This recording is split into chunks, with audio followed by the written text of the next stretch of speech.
રાંદેર પોલીસે પેટ્રોલિંગ દરમિયાન બાતમીના આધારે જિલ્લાની બ્રિજ પાસેથી મોપેડ પર એમડી ડ્રગ્સની ડિલિવરી કરવા જતા 3ને ઝડપી પાડી લાખોની મત્તા કબજે કરી હતી।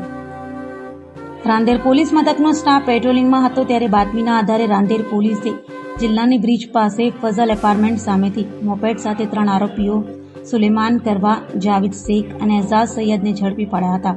પોલીસે આરોપીઓ પાસેથી 3,43,000નો એમડી ડ્રગ્સ સાથે 2 મોપેડ, રોકડા રૂપિયા, મોબાઈલ સહિત 6 લાખથી વધુની મત્તા કબજે કરી હતી, જ્યારે તેઓને એમડી ડ્રગ્સ આપનાર મુંબઈના મુસાને વોન્ટેડ જાહેર કર્યો હતો।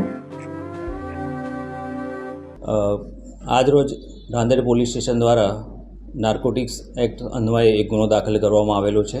એમાં 3 આરોપી અટક કરવામાં આવેલ છે, જેના નામ છે સુલેમાન ઉર્ફે SK ફારૂક, બીજો એક આરોપી છે મોહમ્મદ જાવેદ ઉર્ફે ગુડ્ડુ મોહમ્મદ જુબેર અને ત્રીજો આરોપી છે એજાજ અયુબ શેખ।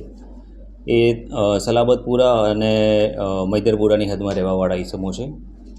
રાંદેર પોલીસ સ્ટેશનને માહિતી મળેલી હતી કે આ લોકો નાનો છૂટક જથ્થો લાવી અને માણસોને વેચે છે। એ આધારે એમણે જિલ્લાની બ્રિજ પાસે ધનમોરા સર્કલ છે ત્યાં આગળ ચેક કરતાં આ 3 ઇસમો મળી આવેલા અને એમને ચેક કરતાં એમની પાસેથી ખિસ્સામાંથી આ 34 ગ્રામ જેટલો મેફેડ્રોન ડ્રગ્સનો જથ્થો મળી આવેલ તથા 2 મોપેડ વાહન ગુનાના કામે અને 60,000 રૂપિયાની આસપાસ રોકડ રકમ એટલું ગુનાના કામે સીઝ કરવામાં આવેલો છે અને ગુનો દાખલ કરવામાં આવેલો છે।